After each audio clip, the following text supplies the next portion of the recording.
What is going on, everybody? What is going on? Good morning, good morning, good morning. A lot of interesting topics to talk about today.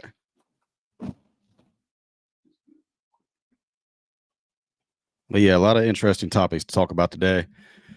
Um, I know we haven't done a morning brew, just me, in a while. And it's because I've been trying to find people that are going to get on with me Monday through Wednesday. You guys know I already got Martin on Thursdays, Cerrito on Fridays. So I've been trying to figure out if I can get somebody on a regular basis on the Monday, Tuesday, and Wednesday spots. So we really haven't done a morning brew where it's just me on here in a while. But that's kind of a good thing though, because it's gave me time to come up with some things that I've really wanted to talk about. 1 second. But yeah, I mean, some of the stuff that we're talking about today is a little more um, relationship based, more in that realm of things. But one thing I did want to start off with was my friend told me that he went to renew his tags today. And he said right when he walked up to the desk, right after he got done paying or whatever, they asked him if he wanted to donate. Asked him if he wanted to donate to some foundation. And he said he looked down the desk and they were literally asking another lady if she wanted to donate to a whole nother foundation. And he was just like, it's just crazy how every time you go pay for something, they're trying to get you to donate to some kind of foundation now. But yet they're sending billions and billions of dollars over to Ukraine for aid. It's like, why are you asking me? You already see me up here not wanting to pay this $60 or whatever the fuck it is to renew my tags. And you got the nerve to ask me to donate some of my hard-earned money to this foundation after you done taxed my money to the fucking roof. You done taxed all my money, took most of it for real.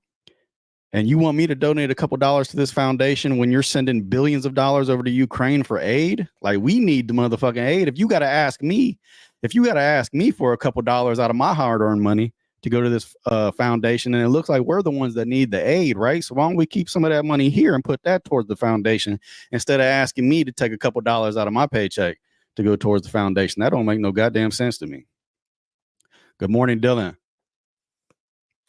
Good morning, Dylan. But yeah, that just pissed me off when he said that. Went in to renew his tags, and they asked him if he wanted to donate a couple dollars to a fucking some foundation, and he said he looked down the desk, and they were literally asking the other lady if she wanted to donate a couple dollars to a different foundation. Right after just last night, I seen that they're pretty close to passing a thing for them to send 60 some billion dollars over to Ukraine for aid. If you got to ask me to donate a couple dollars to this foundation, and it looks like we're the ones that need the fucking aid. So why don't we put some of them billions of dollars towards our own foundation and stop sending it over there? That's the shit that really pisses me off. But hey, good morning, everybody. I appreciate you guys tapping in as always on the Morning Brew podcast. You know, we are going to get on here and we are going to talk about real world events. Specifically today, though,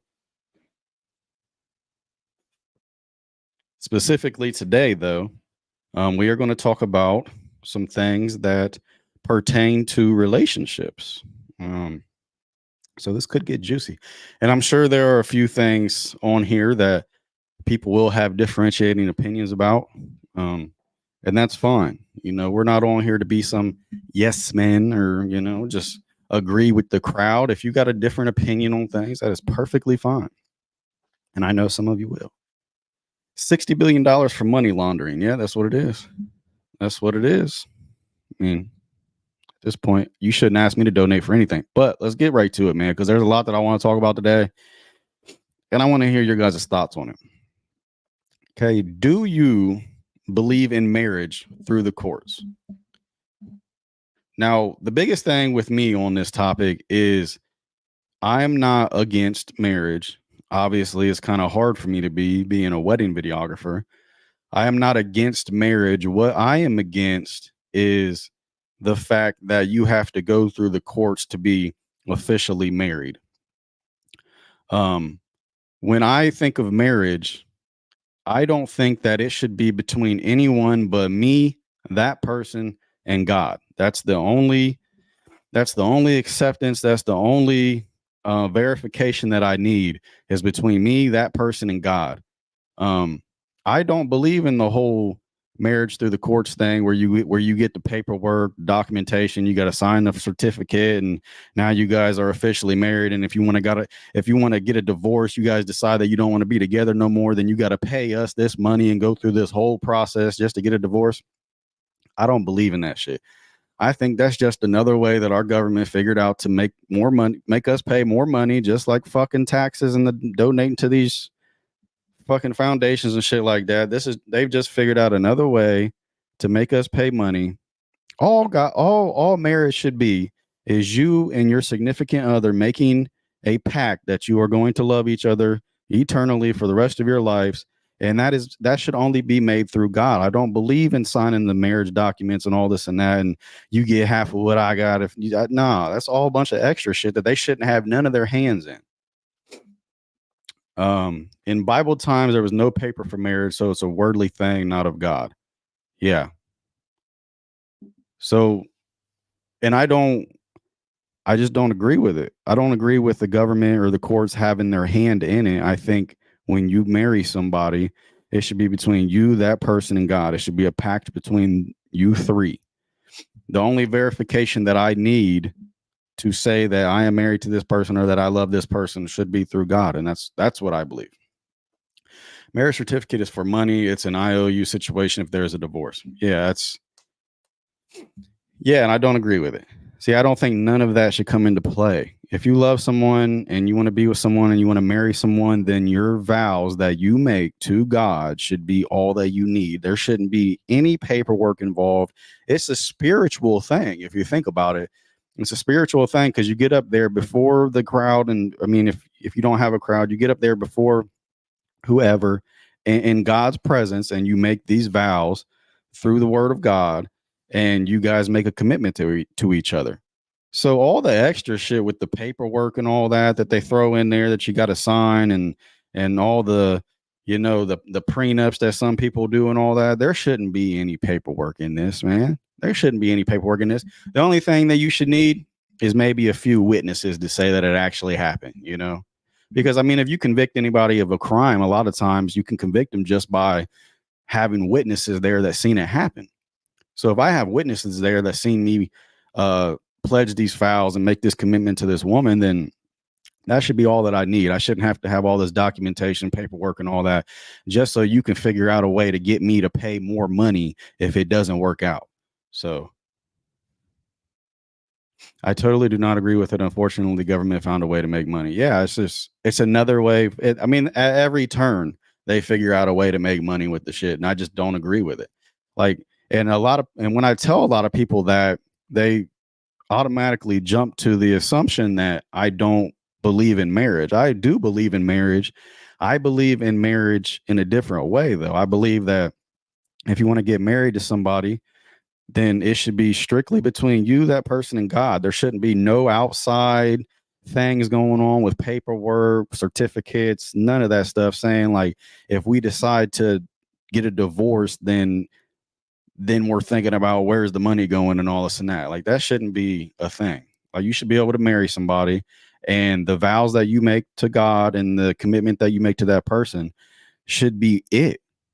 I don't think there should be nothing else. What other verification do you need? You know, I had a small wedding, a big wedding seemed pointless. Like I was trying to prove to others I really love my husband. Yeah, and I'm not saying there's a right or wrong way to do it, but and I mean, I know some people just want to have a big wedding because they have big families and they don't want people to feel left out because they didn't invite them. So I know a lot of times that's why people will have big weddings because they don't want to hurt other people's feelings. But I do think that intimate weddings are really nice also though. And I think, like I said, I believe in marriage. I just don't agree with the way that it's done. Um, I don't think that all that paperwork and stuff is necessary. You're just making a pledge to that person through God, and I think that's all the verification and approval that you need right there. You don't need the government to tell you, oh, yeah, it's official now. You guys are married. I don't need you to tell me that. God's responsible for this connection. I don't need you to tell me that our connection is real now. You know what I'm saying? This is a spiritual connection that we're making through God. We're making a commitment to each other through God, not through you guys. But of course, they wanted to put their hands in and grab a little bit of money any way they could. And that's why it's so hard to get a fucking divorce now. If you know anybody that, I mean, you'll see so many people that get married, and how long does it take them to get a divorce? You know what I mean? Years. And then they got to pay all this money towards it. You know what I mean? It just doesn't make any sense. But yeah, if I had to choose, I would probably do a small wedding too. But I do know like some people like to party, so they'll have the bigger weddings. And I don't know if it's necessarily them trying to prove to people that they love their significant other. But more so from what I've seen doing weddings, it's just like I hear them say all the time. It's just we really didn't want to have one this big, but we didn't want to hurt people's feelings, so we decided to invite them. Which I get that too, because you don't want because you know people. But at the same time, I'm one of them type of people. I don't care if I hurt your feelings. Like if I don't think that you're a significant enough person to be here, then I just won't invite you. But there are some people that just try to keep the peace, and I can respect that. So yeah, but when you buy a house or do anything legal, there's always paperwork to make it legit. Yeah. And I mean, I think buying a house or anything like that, I think that is material things that okay, I understand you signing paperwork to make it legit, but when it comes to something like marriage, which is more of a spiritual thing, I think that that should just be through God and that should be enough. Um, it's very clear that the government has looked at marriage as a cash cow. They've looked at it and they've found a way to make money off of it. Well, I mean, it just doesn't sound right when you think about it. They're making money off you loving this person. You know what I'm saying? I don't agree with that at all. You're trying to make money off of my love for this person, and then you're trying to make money off of me not loving this person. Like, no, I don't agree with that. Like, if you want to talk about like buying material things and you got to have the legal documentation to prove that you own it and stuff like that, then yeah, I mean, you have to do that because if somebody tries to break into your house or steal your car or anything like that, you got to be able to prove that you own it. First of all, I shouldn't have to prove that I love this person through paperwork to the government though.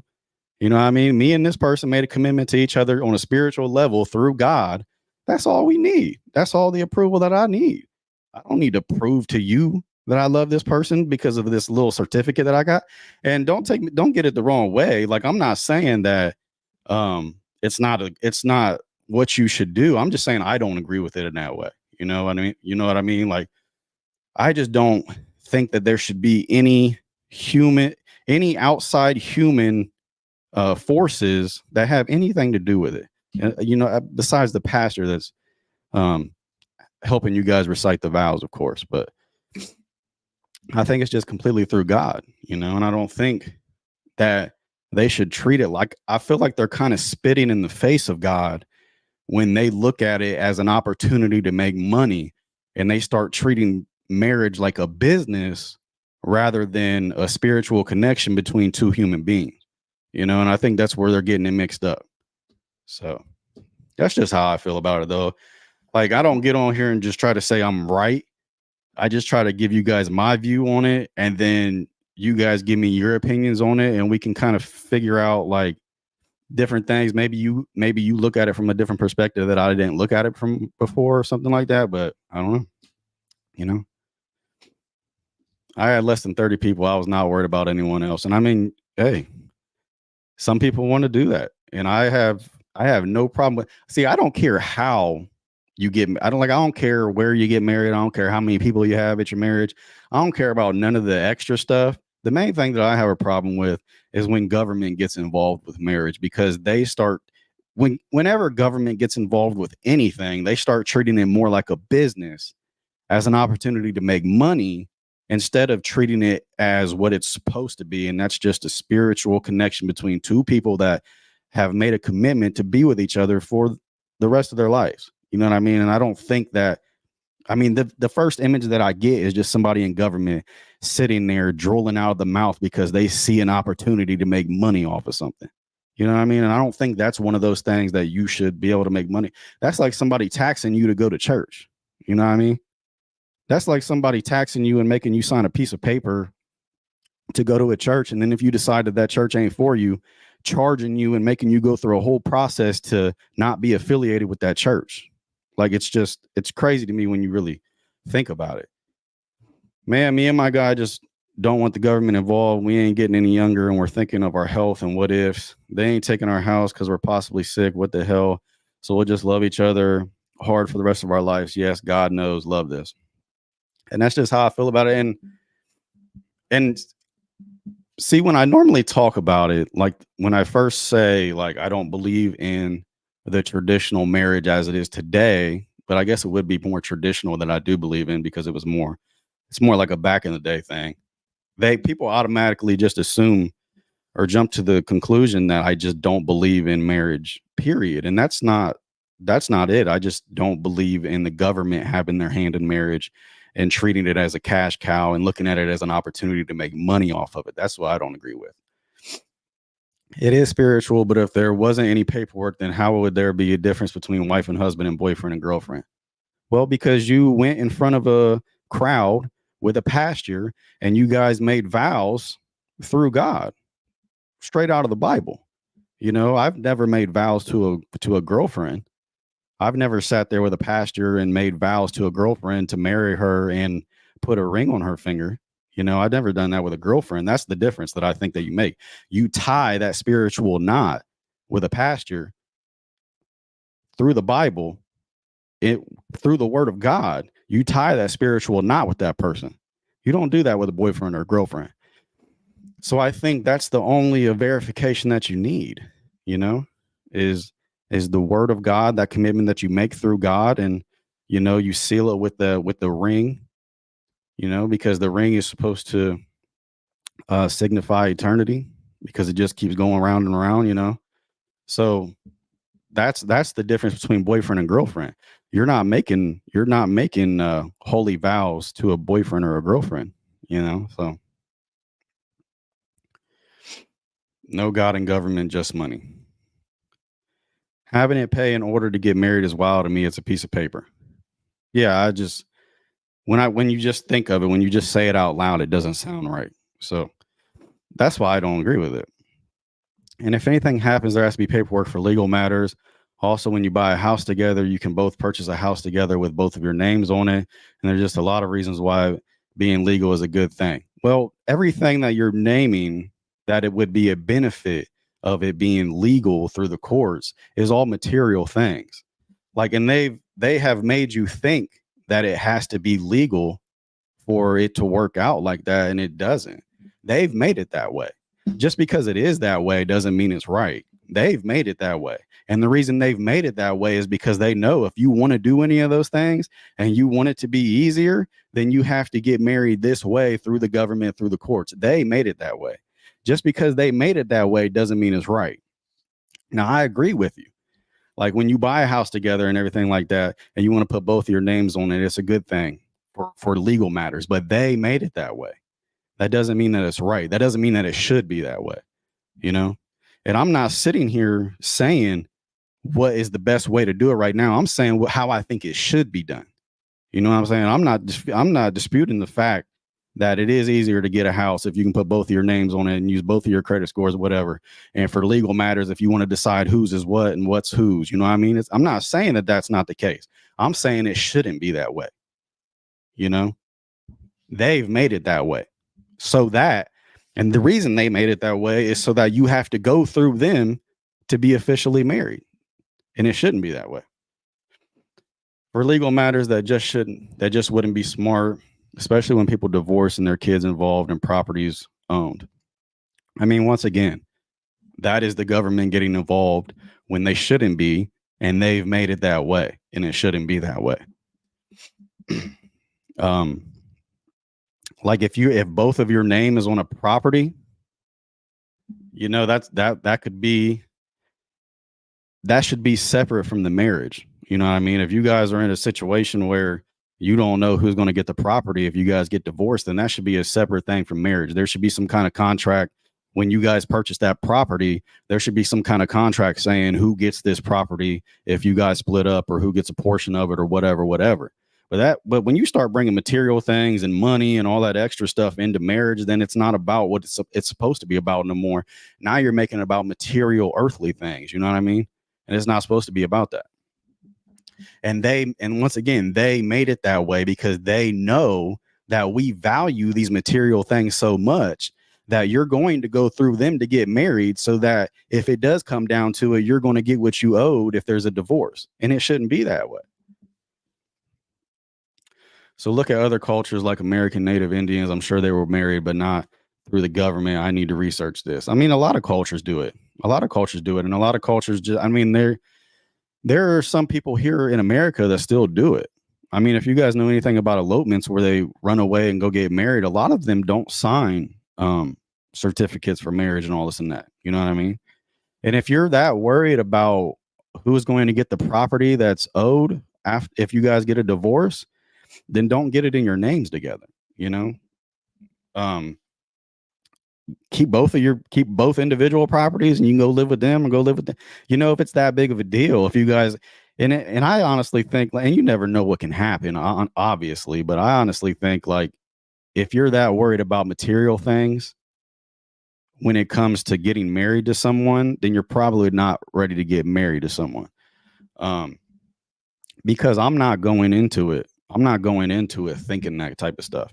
And like I said, it shouldn't be involved with that. Um, yeah, I just think like the government has made it that way.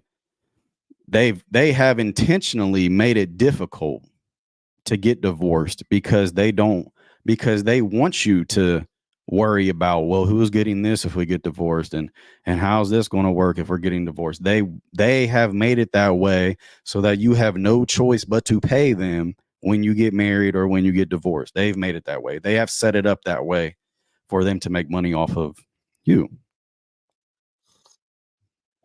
I completely agree that's how it is. I don't agree with that's how it should be. And like I've said a million times, just because something is a certain way doesn't mean it's right. You know, we fall into this uh we fall into this pattern of just accepting things because that's how they are, instead of actually breaking it down and saying, well, should they be like that though? Just because that's how they are, should they be like that? You can put names on a house or car just as friends. Yeah. You don't have to be married to buy a house together or get a car together or even a credit card. These are just my opinions, speaking as someone who was married for 8 years, still am, actually just haven't gotten a divorce yet. So what are we talking about, Shauna? You haven't got your divorce yet? Why haven't you got your divorce yet? Is it because it's so goddamn difficult, like I'm saying? I didn't think being married with a marriage license was a problem at all, and that was 2012, so I don't remember the cost of the license, but it wasn't much at all. It's not about the material things, but everything in America, there's a legal process. That's just the way it is. Now you need a license just to fish now. I think this is just ridiculous. Yeah, and well, that's the problem that I have. I'm so sick and tired of the government looking at everything as an opportunity to make money off of it. That's what I have a problem with. And when you're trying to make an opportunity, if when you're trying to make money off of a marriage between two people, I think that's kind of sick. It's like this is a holy bond between two people. They're making vows together to be with each other and love each other eternally for the rest of their lives. Why do you need to have a hand in that? You know what I mean? But they set it up to make it easier and to make it difficult. And I mean, you showed it right there. You've been married for 8 years, still am, haven't got a divorce yet. They make it difficult to get a divorce. You have to go through all this process and cost all this money to get a divorce, and they make it so difficult so they can make money off of it. They set this shit up this way for them to make money off of it, and I'm not saying that that's not how it is. That's definitely how it is. I'm just saying it's not right, and it shouldn't be that way. I don't think the government should have anything to do with a spiritual bond that you pledge to someone. But like I said, I knew this was going to be a controversial topic, and that's fine. That's fine. I'm getting it soon. Hey, I'm praying for you, and I hope it works out. And I know it ain't easy, and that's why I'm talking about this, because I know this shit is difficult to do. I seen my mom go through 2 different divorces, and I seen how much it takes to get a divorce. You know, So I think the government should just take their hands out of it. But every time they see an opportunity to make money, they're going to try to make you feel like, oh, this is what you need to do. This is the right way to do it. Because, of course, they want to convince you that's the right way to do it because they're making money from it. You know what I mean? It's just like with taxes on anything. They're convincing you, oh, yeah, you got to pay taxes so that you can give back to society and so that you can do your part. Fuck are you talking about? Doing my part. I'm doing my part every day when I get up and go out to work and bust my ass. You know what I'm saying? And it's like they're not just taking a little bit out of your paycheck. They're taking if you ever look at the gross income and then you look at your paycheck, it's a big fucking difference. You know what I'm saying? It's just disgusting. So they always try to convince you it's the right thing to do. You're doing your part. This is how it's supposed to be done. And of course, they want to convince you that because they're making money off of it. So it's gonna be easy. I'm not even gonna say how long we've been separated, laugh my ass off, but thank you. It's gonna be a party. It's gonna be a party, man. Hey, to new beginnings. Hey, to new beginnings. It ain't alcohol, it's green tea, but hey, good for you. Signing a legal document is only legal because it was binded and witnessed by someone. Other than that, it's just a piece of paper. Yeah. And I mean, if we want to be completely honest, there's no incentive for men to get married at all. And I know if there's any women in here, they're gonna, they think differently, but I don't think there's any incentive for men to get married at all. You know what I mean? Because men, more times than not, they're the ones that pay child support. Now, I mean, not only do they have to go through the divorce like the woman does, they have to go through the divorce. They have to then pay child support if they had kids together more times than not, and then they got to pay alimony if they were the breadwinner in the relationship. Like you have what alimony is for people that don't know, they have to pay alimony to if that woman got accustomed to a certain way of life, then he has to make up for that when they get divorced. He has to pay the difference so that she can continue to live that way of life. You know what I mean? So there's really no incentive for men to get married that way at all because that's just I mean, unless you want to do a prenup, but that's just in men's mind, that's just saying like if you get divorced, then you got to pay this, and this, and it's just like, do you really want to risk it if there's nothing to gain?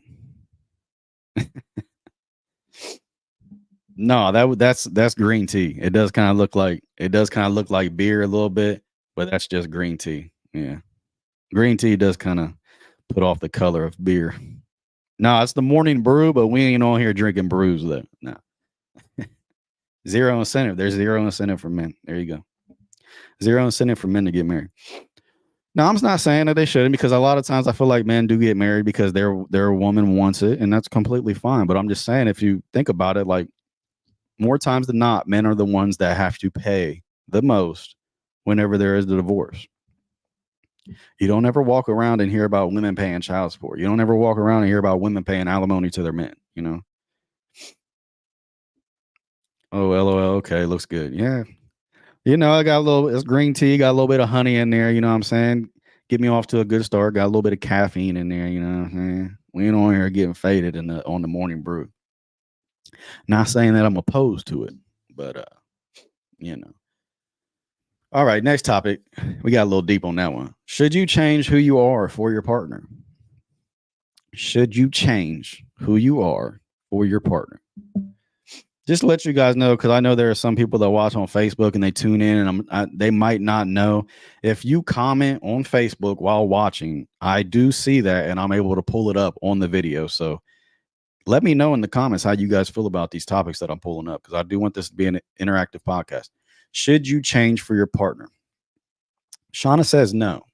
No, you shouldn't. And I agree. You shouldn't change for yourself if you want to change. Yeah. And I agree. You shouldn't change your fundamental values that you believe in, or your morals, or anything like that. Like your core beliefs and stuff like that. I do not believe that you should change. I don't believe that you should change your personality, what you believe in, none of that stuff. Now, I do believe in compromising, though. I do believe that if there are certain things that your partner prefers, because I mean, I've never been married, but some of you have and some of you are. And I'm sure that you have went through the experiences of having to compromise certain things because of your love for your partner. You know what I mean? And that's not necessarily changing who you are, but just changing some of your habits. You know what I mean? And like Dylan just said, depends if it's a bad habit, changing some of your habits, changing, um, and it can be things that you believe in, because if your partner brings a different perspective to the relationship that makes more sense than what you initially believed in, then it is okay to change. I'm not saying that you should change or that it should be mandatory, but you should be open to compromise though. You should be open to seeing things from their point of view. You know what I'm saying? Because a lot of times when we believe in something so deeply, anytime somebody disagrees with us or has a different opinion on it, we just shut down. You know what I mean? We shut down and we stop listening to what they have to say because it doesn't line up with our beliefs. And you shouldn't do that. You know what I mean? And I've always said the dumbest person is the person that thinks they already know everything, because nobody knows everything. Okay. There's always going to be somebody who knows better than you or is smarter than you. So I think you should always keep an open mind to how other people, and it's okay if they say something that doesn't line up with your beliefs and your beliefs still make more sense to you. It's okay to be like, hey, respect what I respect how you see it, but respectfully, I still think this way. And then it is okay to change your beliefs. I think some people just get so deep into their beliefs that changing the way they think just isn't even an option for them. And you can't do that. And I think that's what compromising is being able to meet in that middle ground. You know what I'm saying? Like, I don't hate you for the way you think. I respect the way you think, but I just don't think that way. Definitely have to be open minded. Yeah. And like I said, I don't think that you should have to change who you are at all. Um, who you are as far as personality. If you're a goofy person, you like to play around a lot, you know what I'm saying? You shouldn't have to change that to make somebody happy. You know what I'm saying? But maybe compromise and not do it as much. And that's just how I look at it. And I think most people would say you shouldn't have to change who you are for your partner, or that partner or that person probably shouldn't be your partner. I think what most people fall in love with is the fact.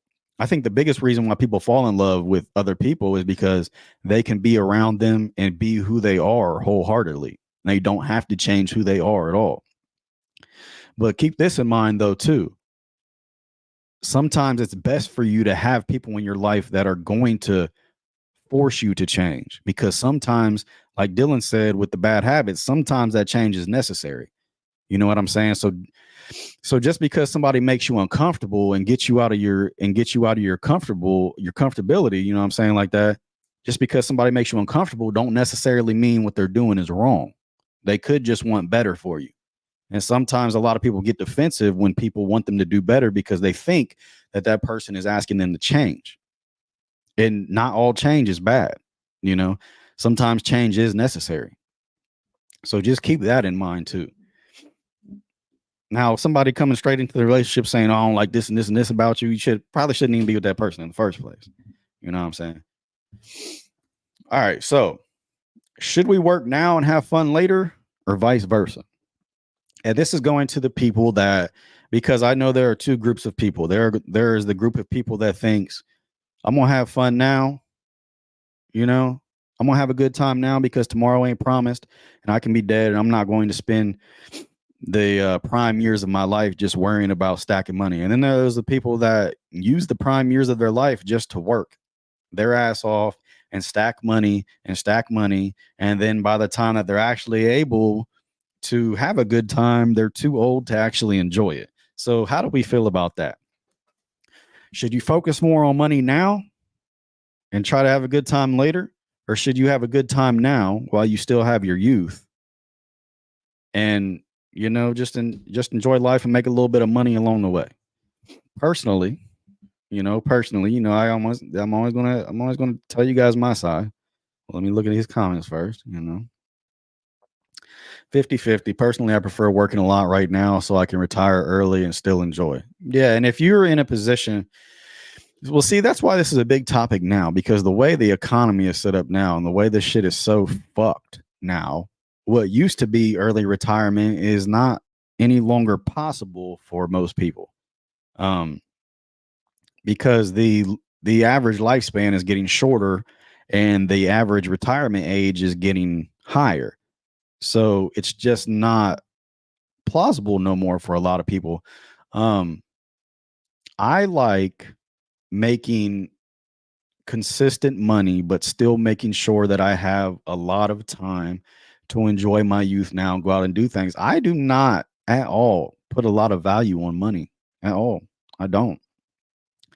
And the reason is because I'm not going to sit here and not experience life so that I can go to this job and stack up all this money when there's no guarantee that I'm going to be alive tomorrow. I mean, how fucking robbed would I feel if I went to work every day of my life just to stack up this money, and every time I got invited to go do something, I was like, no, I'm going to work that day.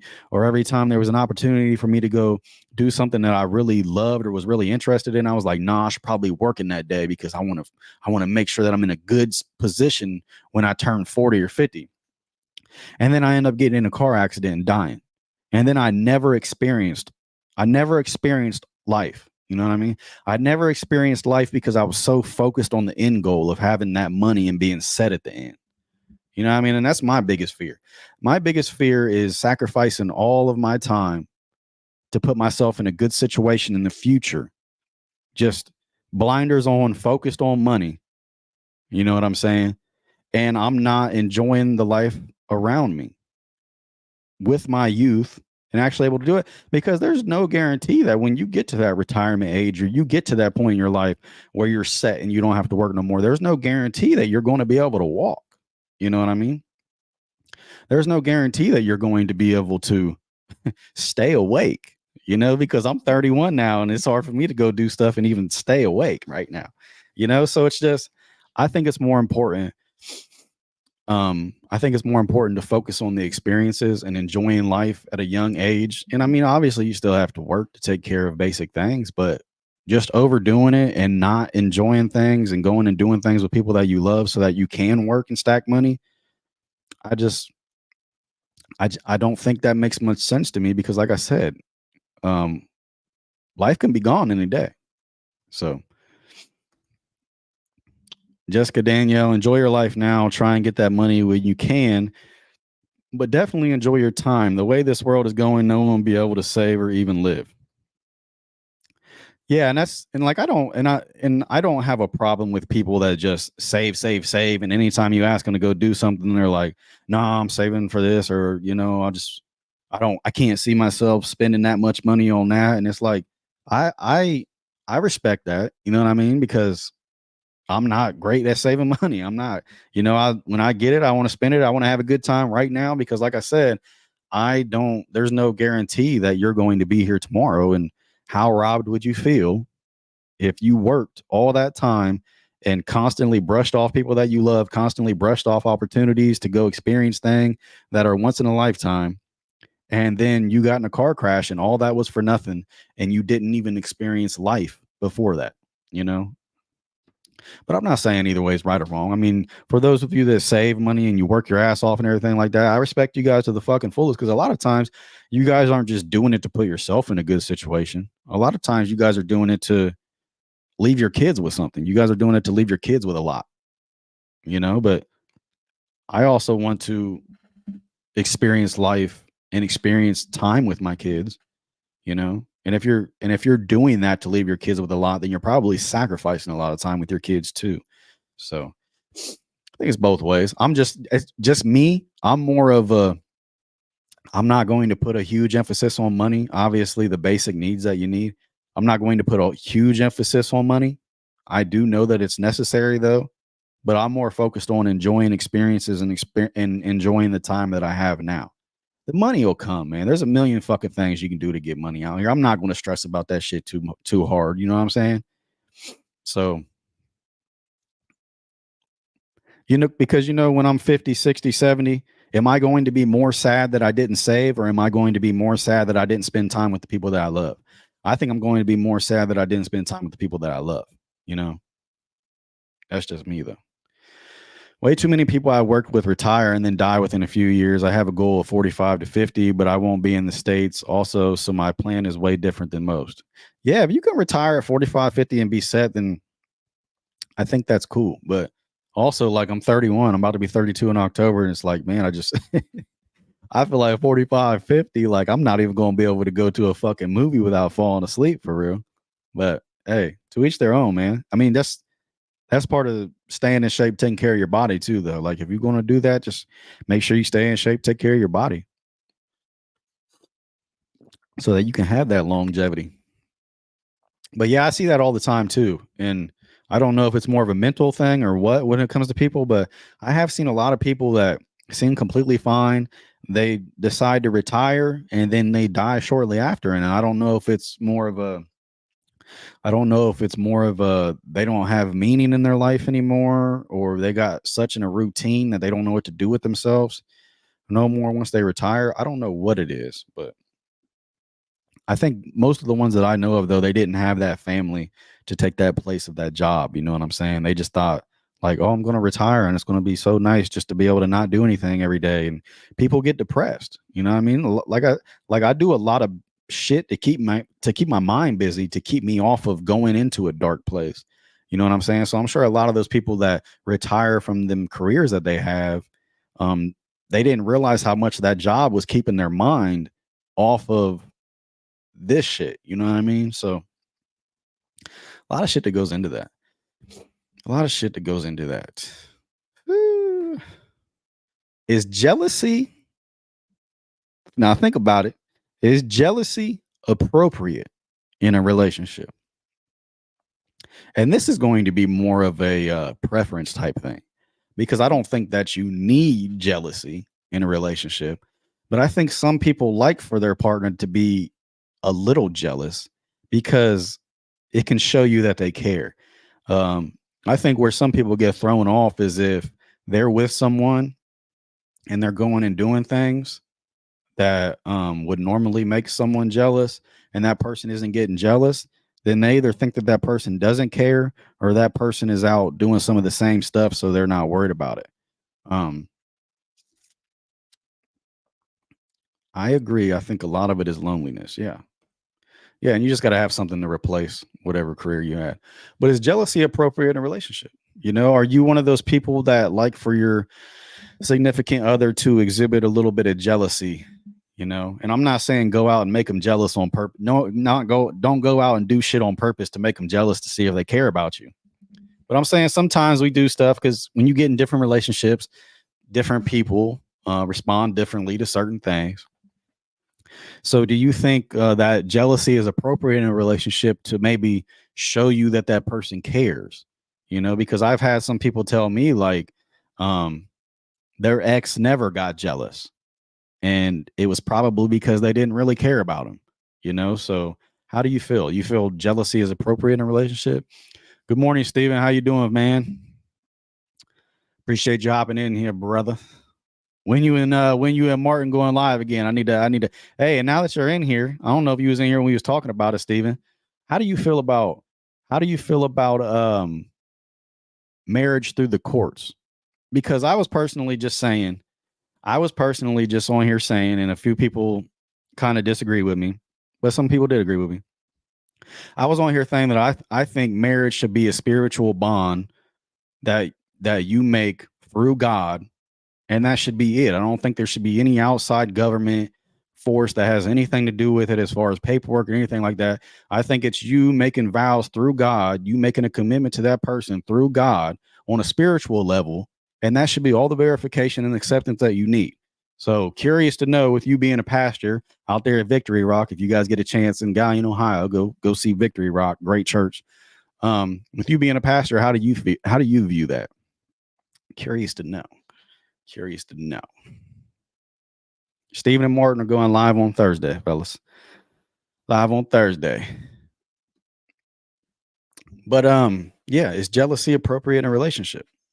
And I know some of you might not even want to comment on this because you might not want to seem like you're jealous, but jealousy isn't a bad thing as long as it doesn't get out of control. Because now listen, jealousy can work in a relationship as long as you don't start acting like a psycho.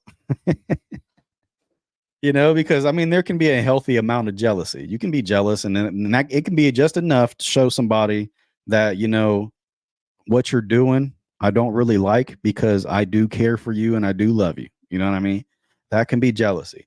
Now, when jealousy becomes a problem is when you start developing them narcissistic attitudes and you start bringing violence into it and aggression into it. That is when jealousy can become toxic. So I think there is a way to have jealousy in a relationship where it is beneficial, but I also think that it's very easy for it to get out of hand if you can't control it. Because I have seen some, I have seen some bad turns from some jealous people. I was just going to say, as long as it doesn't get out of control. Yeah. And I think that's the biggest thing with it. Yeah, that's a loaded question that we can talk about Thursday. But long story short, I believe you should be legally married, however that looks in the country you live in. Okay, so me and Steven will, and I mean, Steven, I think I talked to you about coming on.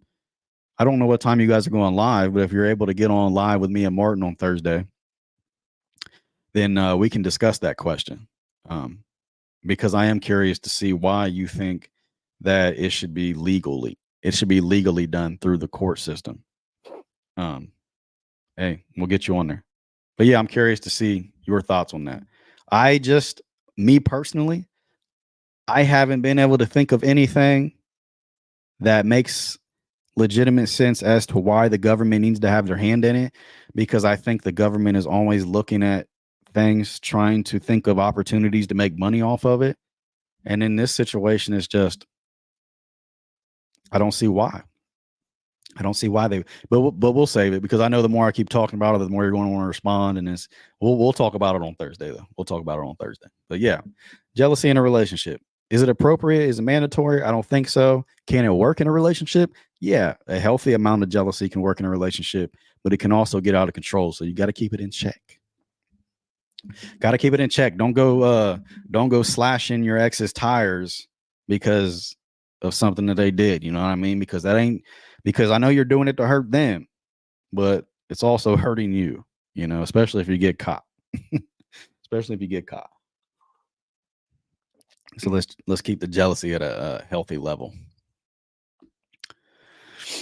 How much does money play a factor into how much you are attracted to someone?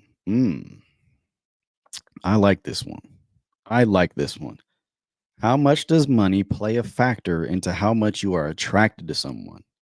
So when you initially meet someone, how much does their financial success matter? And are you able to be attracted to someone that you might not be physically attracted to, but you're attracted to them because of the amount of money that they have? See, I might have a different opinion on this one than you guys, because I know a lot of people, especially women, they get called gold diggers when they pursue men that have money. And this is the difference in that though. I think a lot of men are attractive to women because they have money, for the simple fact that not just because of the money that they have, it reflects the ambition that they have. It reflects the motivation that they have. And you got to think, whenever you go into a relationship, especially with women, one of the main things that they're probably thinking about is what traits does he exhibit? What traits do I want my child to have? You know what I mean? And when they go out and they look for those things and they see a man that is financially set and successful and has money, then you can either chalk it up to them as just wanting that money and not really caring about that man, or them having a genuine attraction to that man because of what that money represents. That money represents his ambition and his motivation and his ability to get up and work his ass off every day and go get what he wants. You know what I mean? Now, don't get me wrong. I know there are women out there that are gold diggers and they might not have no interest in this man at all. You know what I mean? They don't have no desire to ever be with this man. But for the women that go out and they actually are looking for someone to spend the rest of their life with, and one of the reasons why they are attracted to this man so much is because of his money, you also have to remember that to her that could be a reflection of his good traits. You know what I mean? His ambition, his motivation, his ability to get up off his ass every day and go make something of himself. You know what I mean? That is attractive to women. And I mean, it's attractive to men to see women do that also. But I'm just saying with women, I think most women get called gold diggers if they go pursue a man that most people might not think is good looking, but she knows he has a lot of money, so she goes and pursues him. You know what I mean? And I'm just saying it is very possible for a woman to be attracted to a not so good looking man because he is successful and has money, you know? Because a lot of times it's not just about the physical attraction, it's about the emotional attraction and how successful a guy is and what kind of positive traits he exhibits. What traits do you anytime you're thinking about getting in a relationship, because we a lot of times I think we as people when we go out and we try to get into a new relationship, we look at that person and we think about what we want. You know what I mean? What we want. You know what we like. And I think one of the biggest things that you should think about when going out and getting in a relationship is what kind of traits do you want your kids to exhibit? What kind of role model do you want your kids to have in their life, especially if you already have kids going into that relationship? You know what I'm saying? Is this person going to be a positive influence for my kid? You know what I mean? Or if I have a kid with this person, what type of parent are they going to be? What type of traits and mindset are they going to instill into this child? You know what I mean? I think a lot of us just go out here and we selfishly go into relationships and just try to find things that we like. You know what I mean? We ain't thinking about, well, if this shit gets to the next level, we ain't thinking about the kids or what they get out of it, you know? So personally, money plays zero factor to me, but more of personal goals. Yeah. Yeah. Yeah. And I'm not going to not get with a woman because she's broke. But I think if you're broke, I think that shows your lack of personal goals. If you're broke, I think that shows your lack of commitment. I think that shows your lack of work ethic. I think that shows your lack of ambition. Yeah, I mean, like I don't care about how much money you got. I care about why is it that you don't have it? You know what I mean? Why is it that you're okay with being broke? You know? Have you been supported by your parents all your life and you haven't had to work for anything? You know, do I want my kids to grow up and have that same mindset? Well, I'm just going to rely on my parents to provide everything. I'm not going to go out and get anything for myself. I'm not so much focused on the money. I'm focused on why is your financial situation that way? You know what I'm saying? And if it turns out to be she's a hard working ass person, you know what I mean? She does everything that she has to do to achieve her goals and all this and that, and she's just broke because she had to pay student loans, or she's broke because she had to pay for some like life altering event, then shit like that happens, of course. But I'm saying a lot of times if somebody's broke, then it's usually a reflection on their work ethic, their ambition, you know what I mean? So yeah, I keep that in. Unless they are starting up a business, I think it would be more of a reason why they would be broke and not more of that they are broke. Yeah. And I mean, there are millions of reasons, and it would just depend on that. Like if I was talking to a woman and she was broke when we started talking, that's one of the things that I think we need to get into is how did you end up in this situation? Now, if you're trying to start up a business, and I know how expensive those can get starting up, if you're trying to start up a business or you had some life altering event happen or you paid off your student loans or something like that, then okay, that makes sense. Now, if you're broke and you can't give me a legitimate reason why you're broke, then we might have to start looking at some of your toxic traits here because it's just one of them things. Just one of them things. Okay. This is for the fellas, man. And I know women more times than not have a completely different opinion on this. So we'll see. Can women really have guy friends while in a relationship? And I'll wait for you guys to say what you think about this. Can women really have guy friends in a relationship? Mm-mm-mm. That's a juicy one. And I know women. I know women that feel. Well, I'm not going to speak for women. I'm not going to speak for all women, but I know most women that I've talked to. They have very strong feelings about this topic, and they feel that it is very possible to have guy friends while still in a relationship. And some women just downright refuse to not hang out with guy friends while in a relationship. So, what do you guys think? Can women really have guy friends while in a relationship? And I'm not saying nothing else.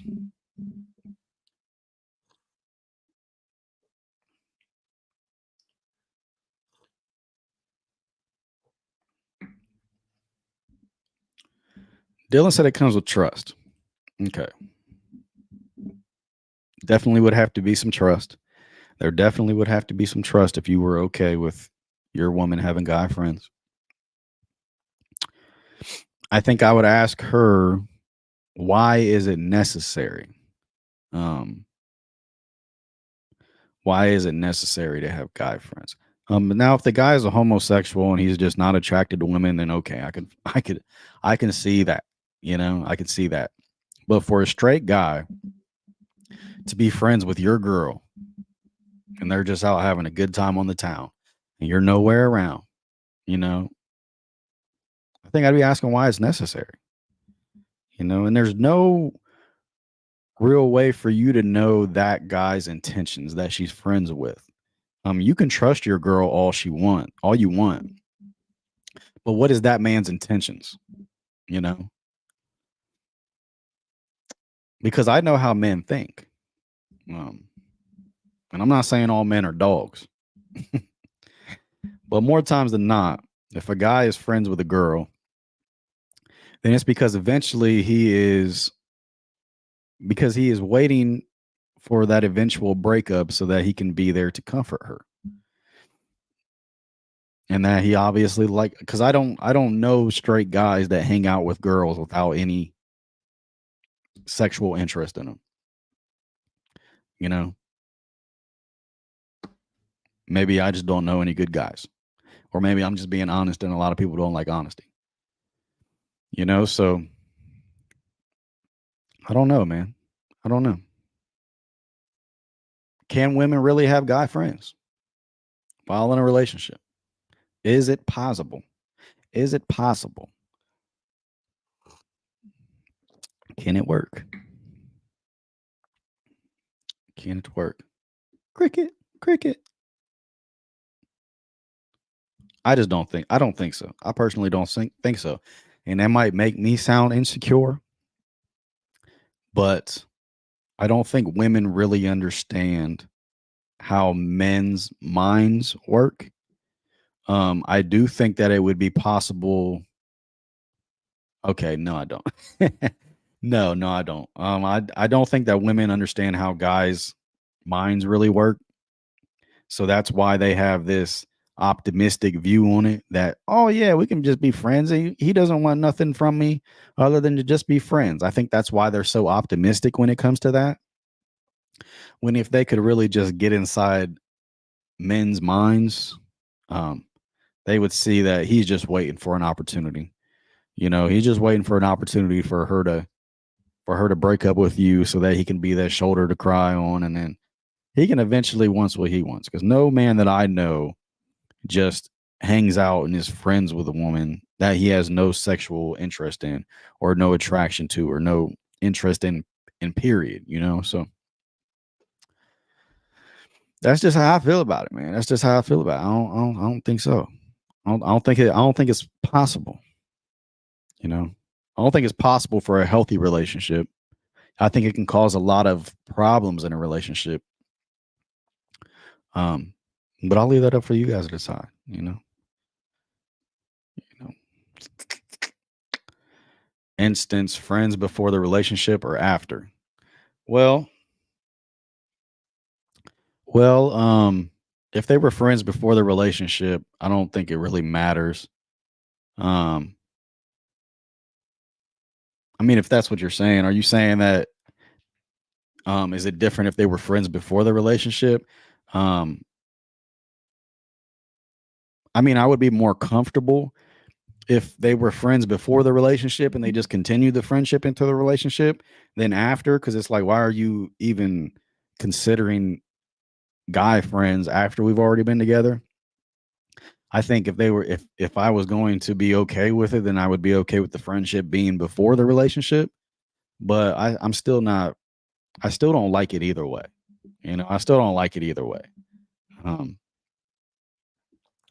because it's just because you guys were friends before the relationship doesn't mean that he didn't have any interest in you. It just means that you ended up having more interest in me. So, like, say friends before relationship ever started and never had anything happen.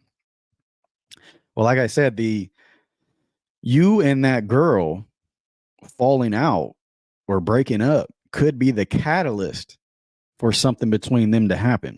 Maybe she didn't like him as much as you, and that's why she ended up getting with you while she was friends with him. And then you two breaking up ends up being the catalyst for them to mess around because he's the one there. You know what I mean? He's that shoulder to lean on when things get bad. And that might be what opens her eyes and makes her realize that she wants to be with him instead of you the whole time. You know what I mean? Because how many times have you seen certain guys be in women's life for a lot of years, and the girl just always thought of him as a friend, kept him in the friend zone, wasn't really interested in him. Then once the woman gets older and matures, they have a breakup and they realize, oh, this is who I should have been with the whole time. He's always been here. I mean, there's a million stories like that. So I think just because they were friends before the relationship doesn't necessarily mean that there is an opportunity for them to end up being something in the future, especially if you two breaking up is the catalyst for it to happen, is the driving factor for it to happen. So, oh no, man. How can love and lust be distinguished in a relationship? How can you tell if somebody actually loves you or they're just sexually attracted to you?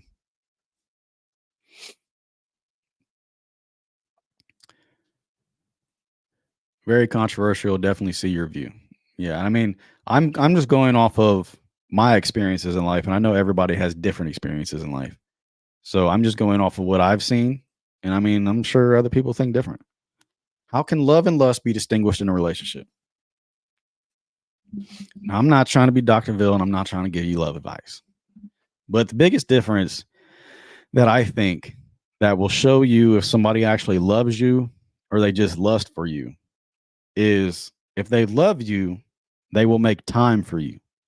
They won't just reach out and talk to you or spend time with you when it's convenient for them. Because if somebody lusts you, then they won't have much desire to interact with you or reach out to you unless they want something sexually from you. Now, if someone loves you, they're going to reach out to you all hours of the day. They're going to try to spend time with you as much as they can just because they genuinely enjoy being around you. You know what I say? You know what I'm saying? So I think the biggest word that comes into this is convenience. If someone loves you, then convenience for them isn't a factor. If someone lusts for you, I think it's all about convenience. Because if someone loves you, then they're not going to care about, what they're doing or what they have to sacrifice to spend time with you. If someone lusts for you, they're only going to do it when it's convenient for them, you know?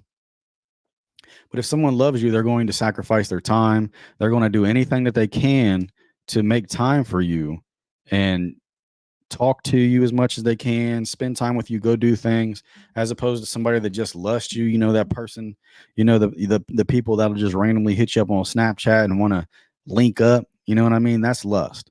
Love is somebody just messaging you every day to see how you're doing. You know what I'm saying? Taking time out of their schedule, taking time off work, whatever it is, making time for you in their schedule to go spend time with you and to go get to know you better as a person. So I think that's the difference between love and lust. You know, a lot of people get tricked. A lot of people get tricked into thinking someone loves them when the whole time it's just lust. But I think the biggest thing that will show you that somebody actually loves you is that they're making time for you, and it just isn't when it's convenient for them. They're making time for you just to check in on you and see how you're doing.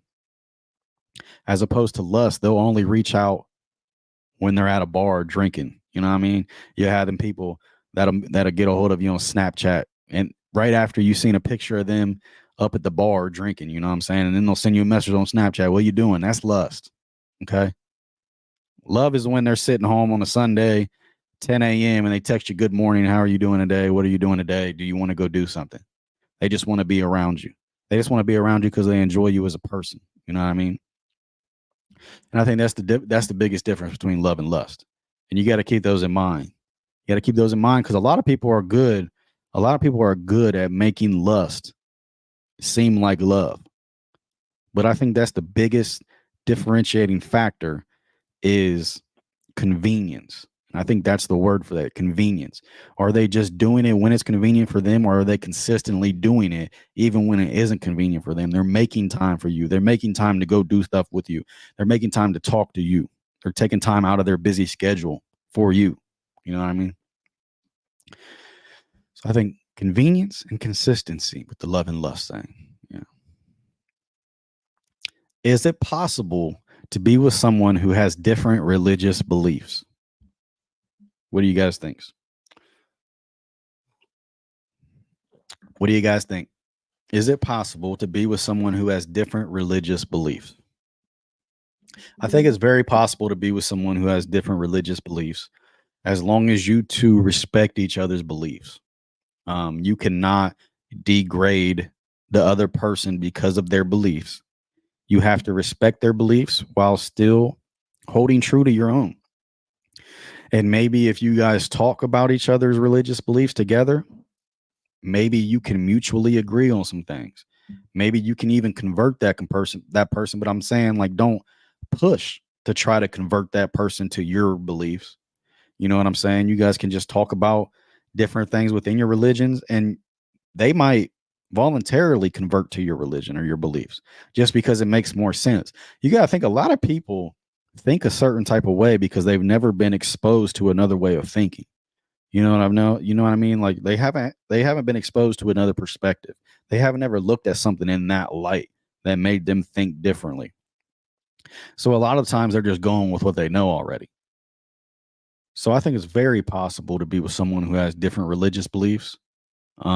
As long as you guys respect each other's beliefs and you don't try to degrade each other for not believing in what you believe in, you know?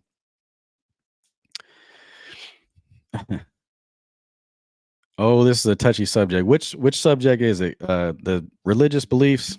Kiki, how you feel about it? 100% on different religions. Okay.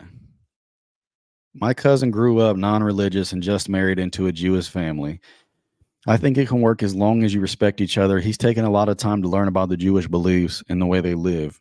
He even traveled to Israel to learn firsthand. Yeah, see, that's awesome. And I think that's the thing. Like, as long as you're open minded about it, like we talked about in the beginning of the podcast, and you're even willing to learn about it, I'm not saying that you have to believe in it, but what's it going to hurt to learn about something? You know what I mean? You can learn about it. And if in that process of learning about it, you decide, well, this makes sense. I believe in this, then that's one thing. You know what I'm saying? I don't think it hurts to, and I think it's, and I think it's necessary to learn about other religions to be able to decide. And that's with anything in life. I think it's necessary to learn about the different kinds of religions so that you can decide which one makes the most sense to you, which one seems right to you. You know what I mean? Because how are you just going to by default say, oh, this is the right religion, and you haven't learned anything about the other religions? You know what I mean? So I think it's necessary to do research and learn about the other religions before you sit down and decide, well, this is the best one. You know what I mean? Just because everybody says so, this is the best religion. I think it's smart to do research on all of them and see which one applies to your life the best. See which one makes the most sense to you. But my answer is yes, but something is also leaning me to no. Like, I don't think two extreme religious people in different religions could clash, but respect is very important. Yeah, and it's a difficult thing. I agree. It's a very difficult thing for two people on separate ends of the spectrum to be able to coexist, especially if they're radical, especially if they're super radical, and it can get real tense. It can get real tense real quick. Like and that's the biggest word that I think of when it comes to this is respect. If you're not respecting each other's beliefs, it can get real ugly. It can get real ugly. I mean, you got people over in them other countries dropping bombs on each other over religion right now. So to try to make a relation, and I think going into the relationship, that should probably be one of the biggest things you talk about. If if this person's Muslim and you're Christian or whatever combination it is, hey, we have to decide like, hey, I respect what you believe. You know what I'm saying? But this is how I believe. And I would appreciate it if you didn't try to degrade my beliefs. We can talk. We can go back and forth. You know what I'm saying? And we can share some of the knowledge about each other's beliefs, but don't try to degrade mine to make yours seem more credible. You know what I'm saying? So I feel more spiritual than religious. I was brought up in the Catholic Church, and I'm very open to learning about the different religions. Yeah, and I mean, people act like if they're Christians and they go and learn about um, another religion, they act like they're cheating on God. But I don't think that you're cheating on God because that could also strengthen your belief in God. You know what I mean? The Christian God, Jesus Christ, that could also strengthen your belief in them. Because if you go to these other religions and you learn about them and you learn the word that they speak and all that, then that could be the verification and the clarification that you need to say, oh, yeah, Jesus Christ and the Christian God is the one that makes the most sense to me. You know what I mean? But at least you compared it with everything else and you picked it out of that instead of just going straight for that one and saying this is the right one because this is what everybody does. You know what I mean? I think you should always look at all the options and learn about each one of them and decide which one is best for you, which one makes the most sense to you, which one is the most credible to you, you know? Because you might look at one and say, well, that don't make no sense to me. I don't believe in that. Then you might look at another one and say, wow, that makes so much sense. Like that really hits home for me, you know? So I think it's not only a good idea, but I think it's necessary. If you really want to commit to a religion and believe in a religion, then you got to be able to cancel out all the others. Do research on the others, you know? Look at your options here. I've always felt it was the same one God, different messengers, different traditional methods to serving God. Now, I definitely believe that there is a creator. There's just too much to say that there is not a creator. Um, I believe in Jesus Christ because of all the evidence and witnesses and testimonies that show that he did exist and what happened to him did happen. And I'm not saying that any other religion is wrong at all. Because I haven't looked into all the other religions as much as I should. So I don't want to ever dismiss somebody else's religion when I haven't done my due diligence when it comes to seeing what their religion is talking about. So that's just what I believe in. I do believe that there is a creator, God, one God, like you said, and I do believe that Jesus Christ did exist. And a lot of people say, like, because they'll talk about how there was eyewitness testimonies of Jesus Christ and what happened to him and all the things that happened to him. And then you'll have people that say, well, there was eyewitness encounters of Bigfoot. There was eyewitness encounters of aliens. And it's like, well, you have to remember though, also, like, everything we know about history was also eyewitness encounters. So does that just mean that it never happened? The Boston Tea Party, it never happened. Everything that you learned in the history books, that was all witness testimonies. So we have to be able to differentiate between like common sense, like something that's like, I don't know. Because I wanted to say Bigfoot is like super out there, but I guess God and Jesus Christ would be super out there for some people too. So I don't know. Okay. So the importance of emotional awareness in a relationship. How important is it for someone you are with to be emotionally aware in a relationship? Jesus is our idea of a messenger, the Son of God. He was spreading the word of God like Moses. Yeah. And I'm not saying right or wrong because I don't know. I wasn't back then. You know what I'm saying? But um yeah, I mean if I do remember correctly, so now correct me if I'm wrong. You said Jesus is our idea of a messenger, the Son of God. So do you believe that Jesus resurrected? I cannot remember how that is. Because I know some, I'm pretty sure it's Muslims. They don't look at Jesus as the Messiah. They think the Messiah is going to be a political figure. Um and they believe in Allah. Now, I'm not no professional in this, so anybody feel free to correct me if I'm wrong. But there's one of the religions like they don't believe in Jesus as the Son of God. They believe of him as a prophet. I'm pretty sure. So, like I said, I'm not a professional in this. I'm trying to talk about this with as little knowledge as I do know. So, the importance of emotional awareness in a relationship. Maybe I bounce around. Maybe I go to the next topic too fast. Let me know. Let me know if I go to the next topic too fast and I don't give you guys time to chime in, you know? Because I see your guys' comments, but I'm not sure if they're in real time as far as when I'm speaking. So maybe I just need to chill the fuck out. The importance of emotional awareness in a relationship. Okay.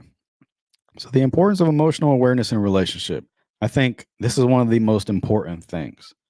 Um, I think it is very important to realize what triggers you and whether or not the way you react to what is triggering you is reasonable. Um, I think it is very important to know why you respond to certain things the way you do and whether or not it's right. Because some people will get, and this is where that word narcissism comes in. There are some people that will get very controlling and they will get very angry if they are not able to control the significant other in the relationship. And I think that's where that emotional awareness comes into play. You have to realize what it is that is triggering you and whether or not your response to that is right. And I think a lot of times we just always assume that we're right and we don't ever reflect and look at what we can improve on. So I think that when it comes to your emotions, you have to figure out why whatever is triggering you, why is it triggering you and should you respond in a different manner? You know what I mean? And I think that's part of your significant other's job is to break it down for you in that light. If you are having problems like that, like, look, this isn't something to get mad about. You know what I mean? This isn't something to get mad about. We can have a conversation about it. And if there's something that you don't like about it, I can do it differently if you would prefer it that way. I mean, this goes back to them trying to change you. Like, you, I don't think you should change who you are. But if there are certain things that you're doing that this person might not like, then I just think like emotional awareness is being aware of what you're doing and whether it's right or wrong, what triggers you and and your response to certain things in a relationship. Should you do it differently? You know what I mean? Things like that. Speaking on emotions with that, I'm thinking it's important to set boundaries and what's expected before getting too deep in the relationship. As a person, I think I am very aware of my emotions, but of others too. So I tend to listen rather than speaking and responding. Okay. 100% very important. This has come up in my marriage lately. It does require a lot of self work, but not far fetched. Okay. So I might have read it wrong. I don't know. I might have read it wrong. But yeah, just emotional awareness because I think it can also um come up in relationships where and I know women a lot of times they will say like you're not showing me how much you love me as much as you did in the beginning of the relationship. Because I know a lot of people in the beginning of relationships it's real easy to to see how someone feels about you emotionally. The longer you go into that relationship, the more that honeymoon phase kind of phases out. And we as humans, we like to be reassured that the person that we love still loves us the same. And I think that we can get too caught up in day to day life and maybe not show each other as much as we should that we love each other still. And I don't think that that means that they love you anymore, but I think it has a big part to do with emotional awareness, like being aware that your partner needs that emotional reassurance that you still love them the way that you did when you guys first got married. You know what I mean?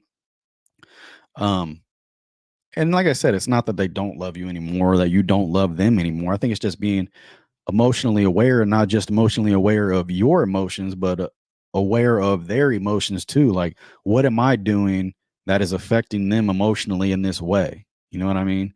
Like, should I be doing something differently? Should I be doing something differently so that they don't feel emotionally detached from me? You know, so I think everybody deals with that, and I think that's one of the biggest things that we have to be mindful of is emotional awareness. Whether it's you, whether it's what you're doing or how you respond to certain situations, or how your significant other needs reassurance from you, or I mean, vice versa. It goes both ways. But I think it's a huge thing, though. Huge thing. So just in your relationship, and I'm not trying to get it relationship advice, but I mean, just try being more emotionally aware of what you want, what your significant other wants, um, what kind of things trigger you and why they trigger you, and if it's justified that they trigger you. You know what I mean? And if it is justified that they trigger you, then you guys got to sit down and have that conversation. Like, hey, I don't really, I don't really care for you doing this. So if you wouldn't mind doing this anymore or doing it in that way anymore, just make sure you guys have that communication before you snap, because I mean sometimes people just don't realize what they're doing is affecting the other person in a negative light, because a lot of people are passive aggressive. You know, a lot of people are passive aggressive. They won't tell you that something's bothering them, but if you just pay attention to their um body language, it's not hard to tell. But like I said, in day-to-day life, we can go through the day and not pay attention to somebody's body language. So I think if you go through day-to-day life and you're not paying attention to somebody's body language, it can be really hard to tell that they're not happy or pleased with something, because a lot of people are passive aggressive and they're not just going to come out and tell you that they don't like something that you're doing. So yeah, man.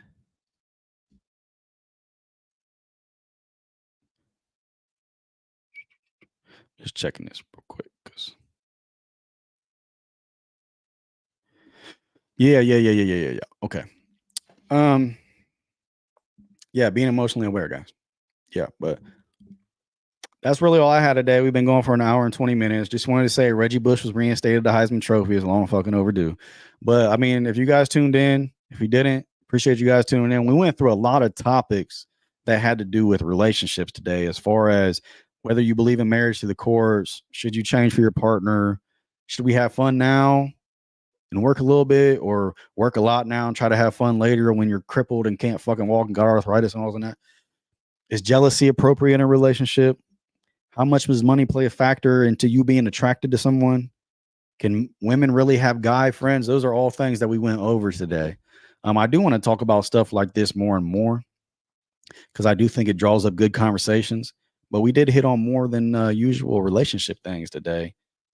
And hey, I like it. I like the conversation that gets brewing from it. So I think we're going to do that more.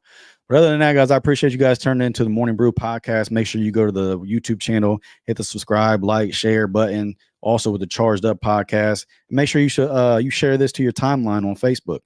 You got to think of it as a tree, and each one of you guys are a branch, and each branch off into somebody else, and then before you know it, we can have a whole tree of listeners turning into the Morning Brew podcast every morning on here having good conversations. But other than that, guys, I appreciate you guys. Have a good rest of your day. I love you.